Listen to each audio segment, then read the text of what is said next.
The subaltern finds a voice at Oxford, and the Dhaka elite are furious. The July movement shattered the elite's control over representation, and they're not taking it by Brigadier General Dr. F. Jokul Ahmed, retired. The invitation of Bangladeshi youth protesters to the Oxford Union has triggered a predictable spasm of rage from our local gentry. To the established elite, global stages such as Oxford are a proprietary birthright.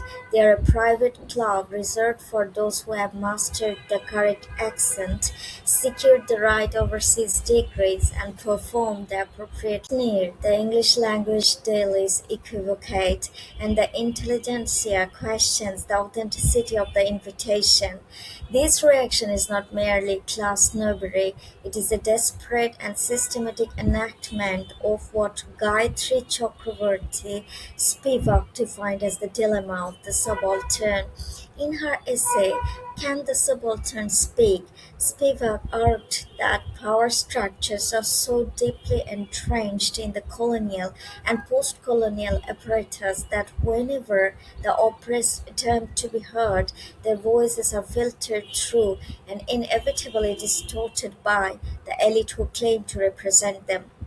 For the elite, the subaltern is useful only so long as they remain invisible, silenced, or at the very least, spoken for.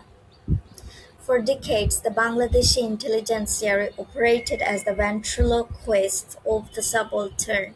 They spoke for the people in a language the international media could digest. They positioned themselves as the sole legitimate mediators of the Bangladeshi experience. They maintained an epistemic hierarchy where only their suffering was analytical, only their credentials were valid, and only their political vocabulary was legitimate. By appearing at the Oxford Union, the leaders of the July Revolution have committed an act of structural heresy. They have bypassed the gatekeepers. When students from ordinary backgrounds, educated locally and unweighted by the intellectual gentry, step onto a global stage, they are seizing the means of representation. This is why the panic is palpable.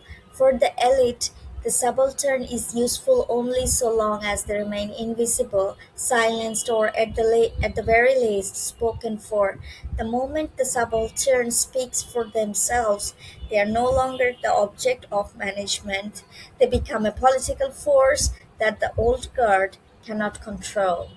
That the July Revelation is a foreign product, or that these specific invitations or stage is an attempt to restore the subaltern to their proper place.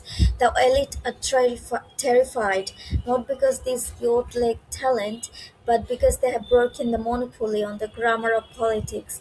When Hasnat Abdulla or Nabila Idris stand at that podium, they are not merely debating, they are proving that the subaltern can speak, provided they are willing to tear down the structures that claim to represent them. This structure of recognition is what the elite are fighting to preserve. They are clinging to a world where political agency is contingent upon proximity to the English-speaking, Western-connected gentry.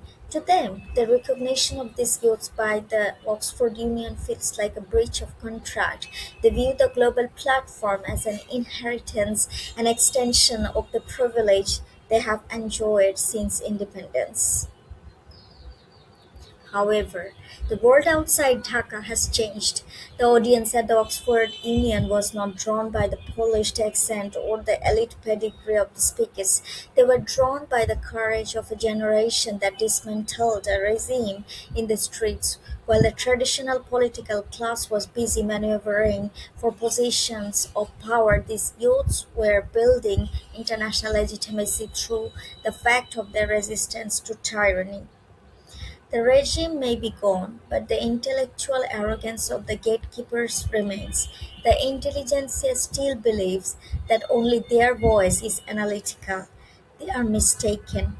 The Oxford Union has acknowledged that the subaltern is now speaking for themselves. They're doing so in a language that our international community finds far more compelling than the recycled talking points of the Dhaka gentry.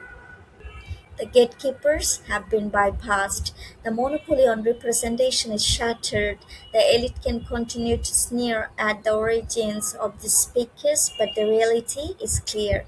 The silence of the subaltern has ended. The elite must get used to the sound that gatekeepers are being pushed aside, and the era of the ventriloquist is over. The ordinary citizen is redistributing power by the undeniable force of their own voice.